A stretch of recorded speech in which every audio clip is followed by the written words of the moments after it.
Hi students, in previous video we studied about electric field. Now we'll discuss one related topic, that is electric field lines.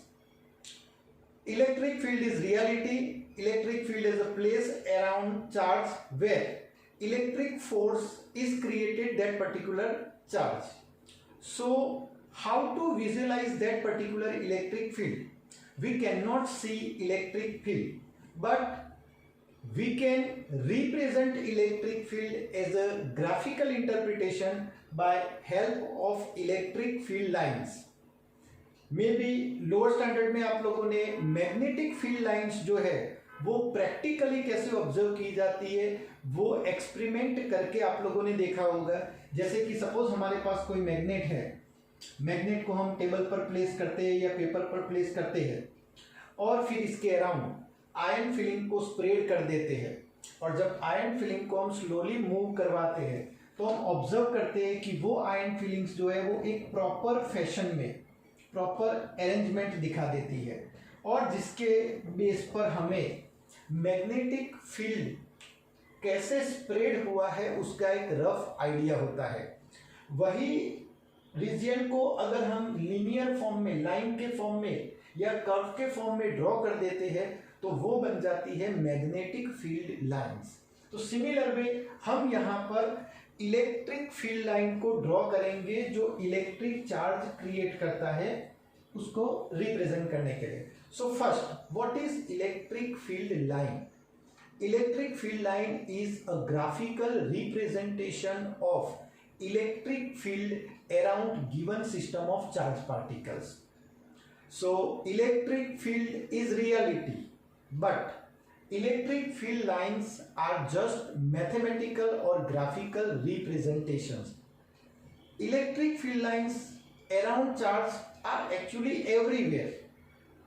Infinite number of electric field lines we can draw around the charge particle. So what are the characteristics of electric field line?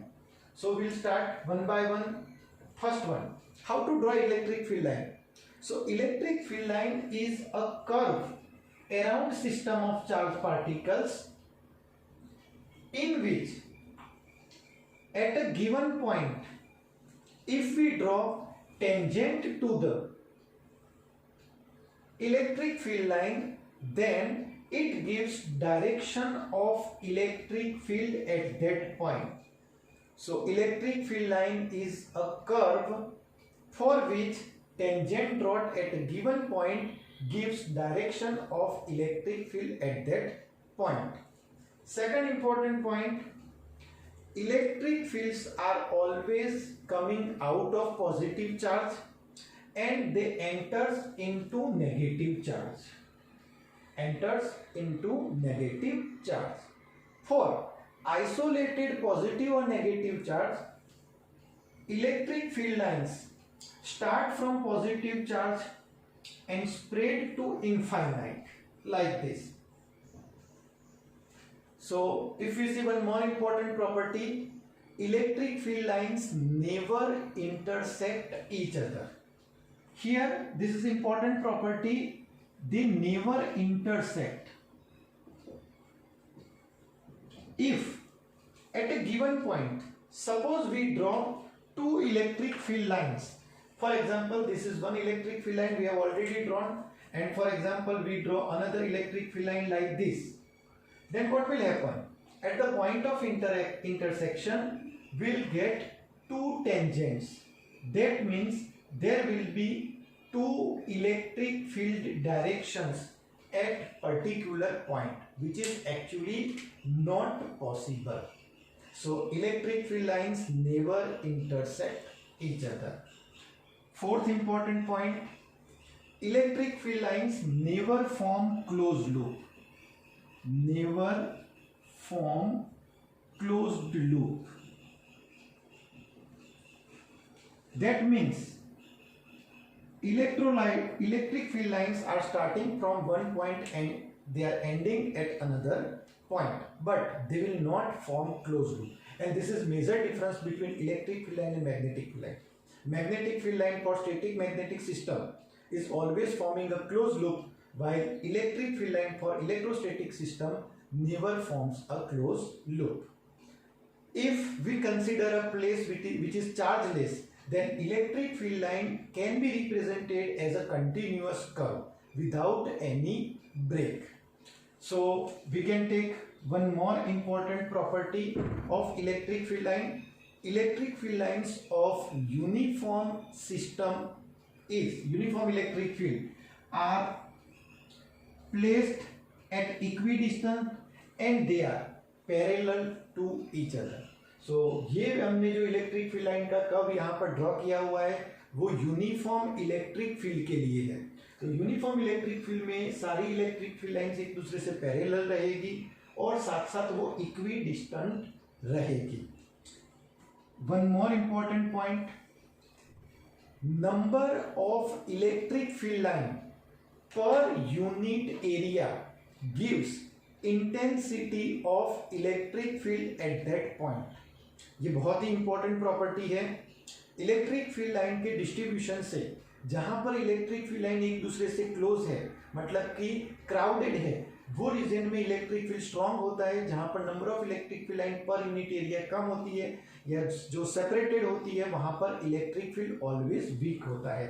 For example suppose हम यहाँ पर कुछ electric field lines को draw कर रहे हैं। अगर हम इस पर्टिकुलर फिगर में एक ए रीजन की बात करें और एक बी रीजन की बात करें और दोनों जगह पर हम यूनिट क्रॉस सेक्शन एरिया ऐसे ड्रॉ करते हैं, तो ऐसी सिचुएशन में पहले वाले रीजन में, बी वाले रीजन में सिर्फ यहाँ पर वन इलेक्ट्रिक फील्ड लाइन वो क्रॉस सेक्शन में से निकल रही है, सेकंड में उतने ही क्रॉस सेक्शन में से 3 इलेक्ट्रिक फील्ड लाइन निकल रही है। That means electric field at point A is greater than electric field at point B. तो जहां पर इलेक्ट्रिक फील्ड लाइन क्राउडेड होती है वहां पर इलेक्ट्रिक फील्ड स्ट्रांग होता है, जहां पर वो सेपरेटेड है वहां पर इलेक्ट्रिक फील्ड वीक होता है। अब number of electric field line कितनी ड्रॉ करें? तो actually infinite number of electric field lines we can draw, but normally electric field lines number of electric field lines are directly proportional to amount of charge. तो अगर हम multiple charge system की बात कर रहे हैं तो जहां पर चार्ज की वैल्यू ज्यादा होती है वहां पर number of electric field lines भी ज्यादा होती है। Next important point, electric field lines जब भी सरफेस से बाहर निकलेगी या सरफेस में एंटर करेंगी, they are always perpendicular to the surface. So electric field line draw करते वक्त ऑलवेज हमें याद रखना है, for example suppose this is metallic sphere and we are drawing electric field lines. In that case electric field line should be perpendicular to the surface like this. Metal के अंदर electric field नहीं होता है, इसलिए हम वहां पर electric field line को ड्रॉ नहीं करेंगे। सपोज हमने यहाँ पर इलेक्ट्रिक फील्ड लाइन ड्रॉ की है, एक्सटर्नल इलेक्ट्रिक फील्ड, तो ये electric field compulsory perpendicular to the surface spread होना चाहिए। ये एक और important property electric field line की है। तो ये हमने जनरल प्रॉपर्टीज की बात की इलेक्ट्रिक फील्ड लाइंस के लिए। अब इलेक्ट्रिक फील्ड लाइन का कंसेप्ट और एक्चुअल इलेक्ट्रिक फील्ड की जो हम बात करते हैं, यानी कि कूलम्ब्स लॉ पर से जो हमने इलेक्ट्रिक फील्ड को डिस्कस किया था, ये दोनों एक दूसरे के साथ कैसे सपोर्ट में है उसकी हम बात कर लेते हैं। एक सिंपल एग्जांपल लेते हैं। Suppose we have a point like system. For example यहां पर हमने एक चार्ज प्लेस किया Q जितना, ये चार्ज ने इलेक्ट्रिक फील्ड को जनरेट किया है। There are so many electric field lines. Electric field line are here we have drawn in 2 dimension, but actually they are in 3 dimension. अगर ऐसा सोचो कि यहां पर हमने पॉइंट चार्ज रखा हुआ है, तो ये पॉइंट चार्ज में से इलेक्ट्रिक फील्ड लाइन हर एक डायरेक्शन में पूरे स्पेस में स्प्रेड हो जाएगी। So actually electric field line distribution curve is 3 dimensional and not in 2 dimension. So suppose हम ऐसा कंसीडर करते हैं कि ये सारी लाइंस जो है वो 3 डायमेंशन में स्प्रेड हुई है और ये एक कोन जैसा फॉर्मेशन कर रहा है, और हम यहाँ पर एक कोन का इस टाइप का सरफेस कंसीडर कर लेते हैं। ये हमने एक इसका सरफेस कंसीडर किया हुआ है। वो सरफेस का सेंटर तक का डिस्टेंस सपोज हम R1 ले लेते हैं और उसने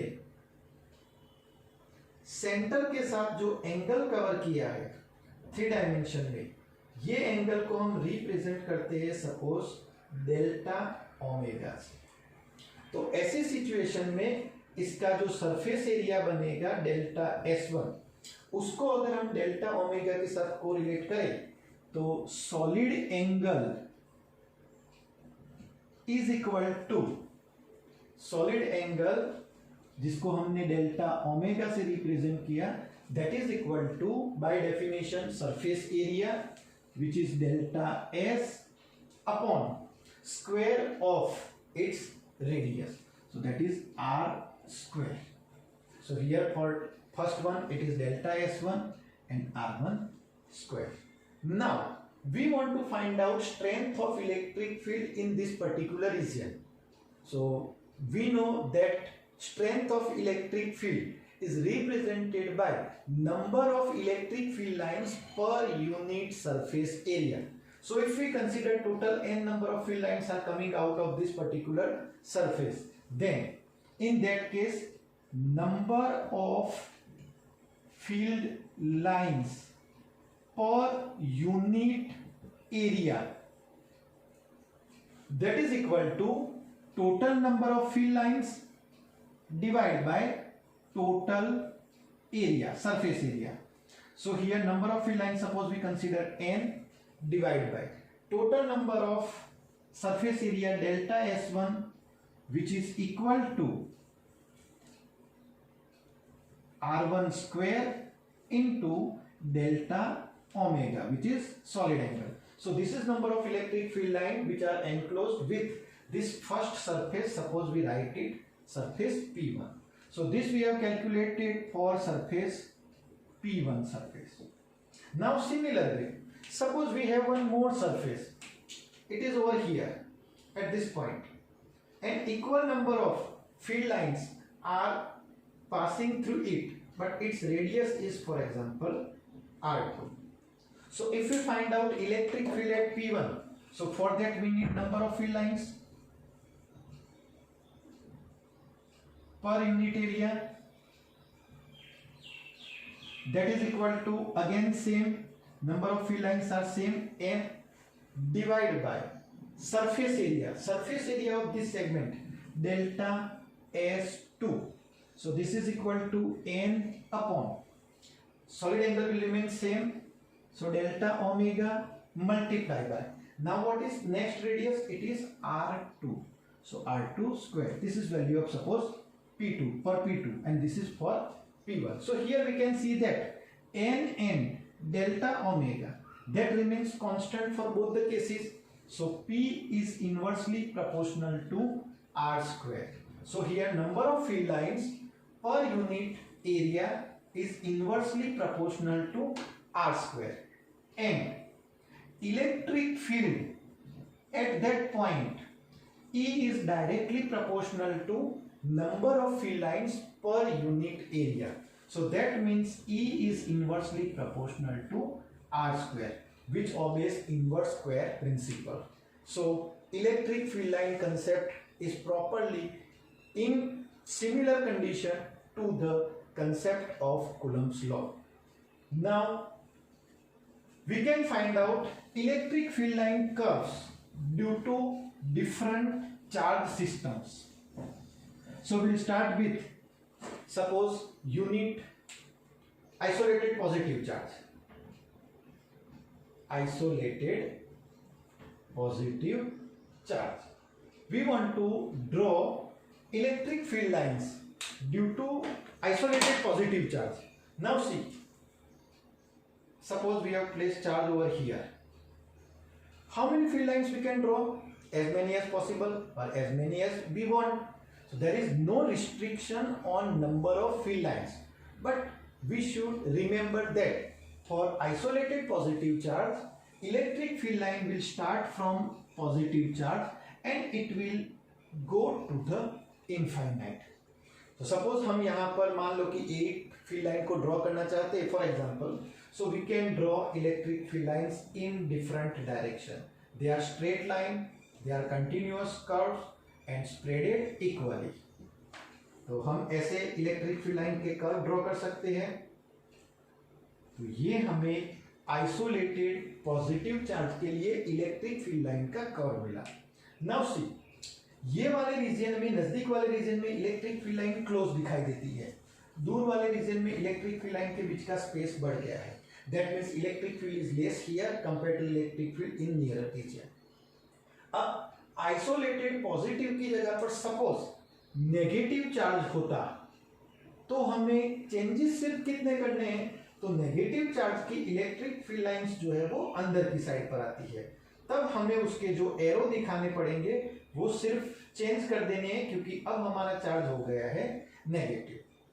तो इस टाइप से हम आइसोलेटेड पॉजिटिव और आइसोलेटेड नेगेटिव चार्ज के लिए इलेक्ट्रिक फील्ड लाइन के कर्व ड्रॉ कर सकते हैं। ओके, इसमें एक और इंपॉर्टेंट चीज आप लोगों को याद रखनी है कि हमने यहाँ पर इलेक्ट्रिक फील्ड लाइन का कर्व ड्रॉ नहीं किया है। इसका मतलब ये नहीं हुआ कि यहाँ पर इलेक्ट्रिक फील्ड एग्जिस्ट नहीं करता है।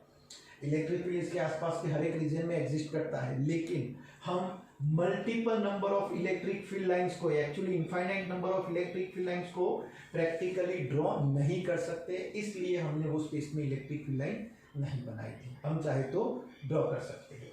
ये था एक आइसोलेटेड पॉजिटिव चार्ज के बारे में। सपोज हमारे पास दो चार्ज पार्टिकल की सिस्टम अवेलेबल है। For example we are taking electric dipole.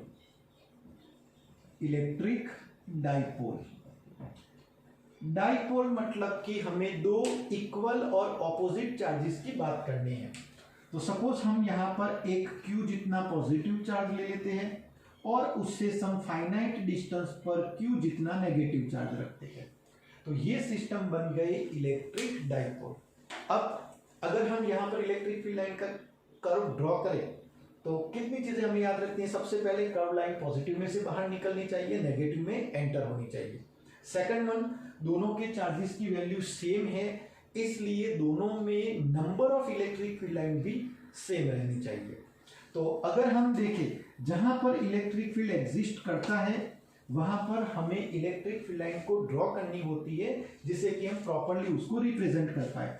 तो कर्व पॉजिटिव में से निकलेगा, नेगेटिव में वो एंटर करेगा। इस टाइप से हम मल्टीपल इलेक्ट्रिक फील्ड लाइंस को ड्रॉ कर सकते हैं।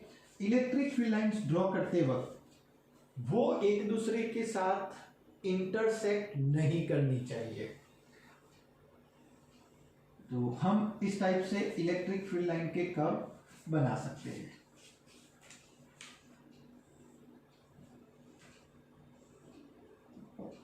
यहां पर हमने जितने इलेक्ट्रिक फील्ड लाइंस पॉजिटिव में से बाहर निकलती हुई दिखाई है, उतनी ही इलेक्ट्रिक फील्ड लाइंस हम नेगेटिव के अंदर एंटर कर रहे हैं। तो 1 2 3 4 5 6 7 8 9 and 10 electric field lines are coming out of positive charge. So equal number of 1 2 3 4 5 6 7 8 9 and 10 equal number of electric field lines are entering into it. तो ये दिखाता है कि ये चार्जेस के आसपास के पूरे रीजन में इलेक्ट्रिक फील्ड एग्जिस्ट करता है। अगर इसकी जगह पर हमने दो पॉजिटिव चार्जेस को लेके ड्रॉ किया होता, हम थर्ड सिस्टम बना रहे हैं, टू इक्वल पॉजिटिव चार्जेस।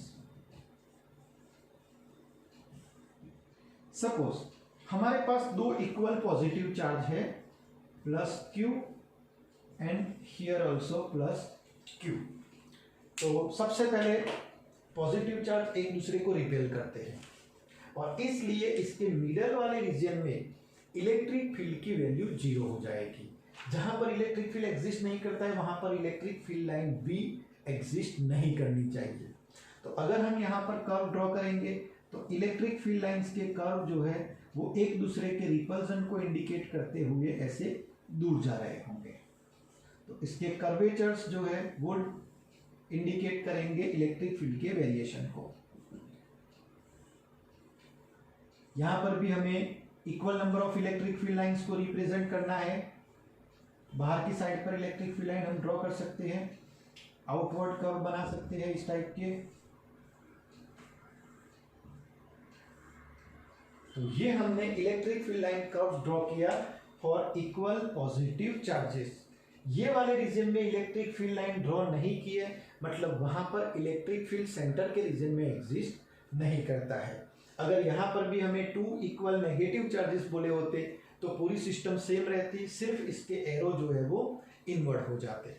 अब जैसे हमने इलेक्ट्रिक डाइपोल में दो इक्वल चार्जेस लिए, अगर हमें सपोज ऐसी सिस्टम बनानी है जिसमें इलेक्ट्रिक डाइपोल की जगह पर हमें प्लस क्यू चार्ज दिया हुआ है, उसके सामने माइनस q/2 चार्ज दिया हुआ है, और ये दोनों चार्ज की सिस्टम को हमें ड्रॉ करना है। तो सपोज यहाँ पर हमें प्लस q चार्ज दिया हुआ है, यहाँ पर माइनस q/2 जितना चार्ज दिया हुआ है। तो अब number of field lines are proportional to electric field, इसलिए हमें यहाँ पर जो number of field line positive charge के लिए ड्रॉ करनी है वो नेगेटिव चार्ज की इलेक्ट्रिक फील्ड लाइन से डबल रहनी चाहिए। तो सपोज हम यहाँ पर इलेक्ट्रिक फील्ड लाइन इस टाइप से कर्व के फॉर्म में ड्रॉ करें, टोटल हमने 5 इलेक्ट्रिक फील्ड लाइंस को ड्रॉ किया। तो नेगेटिव में अगर 5 इलेक्ट्रिक फील्ड लाइंस एंटर हुई है तो पॉजिटिव में से टोटल हमें 10 इलेक्ट्रिक फील्ड लाइंस को बाहर निकालना चाहिए। इस टाइप से हम फिगर को बना सकते हैं। यहाँ पर 1 2 3 4 5 6 7 8 9 एंड 10 फील्ड लाइंस हो गई।